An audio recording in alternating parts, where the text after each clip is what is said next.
Hi guys, అందరికీ నమస్తే. Welcome to my channel మీ బంజారా పిల్ల. ఈరోజైతే నేను ఇంట్లో ఏ కర్రీ చేసుకోలేనప్పుడు ఒక మంచి చట్నీ అయితే చూపిస్తాను. ఈ చట్నీ చేయడానికి పెద్దగా మనకి ఏ ఐటమ్స్ కూడా అవసరం లేదు. మన దగ్గర జస్ట్ పెరుగు, ఉప్పు, పసుపు ఉంటే సరిపోతుంది. అండ్ పోపులో వేసుకోవడానికి పచ్చి మిర్చి అయితే కావాలి, ఒక 3 నుంచి 4. సో ఫస్ట్ బాండి పెట్టేసి 1 టేబుల్ స్పూన్ ఆయిల్ అయితే పోసుకోవాలి. ఆయిల్ పోసుకున్న తర్వాత చిటికెడంత పసుపు అండ్ రుచికి సరిపడా ఉప్పు కూడా వేసుకొని అండ్ అందులోనే పచ్చిమిర్చి కూడా కట్ చేసి వేసుకోవాలి.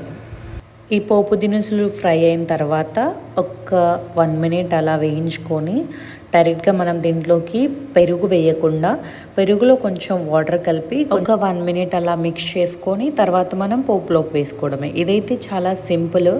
పిల్లలు ఎక్కువ కారం తినని వాళ్ళు ఉంటారు కదా, సో వాళ్ళ కోసం ఇలా ఒక్కసారి చేసి పెట్టండి. మళ్ళీ మళ్ళీ మాకు ఇదే చట్నీ కావాలని అడుగుతారు. సో ఈ వీడియో మీకు హెల్ప్ఫుల్ అయితే లైక్ చేయండి.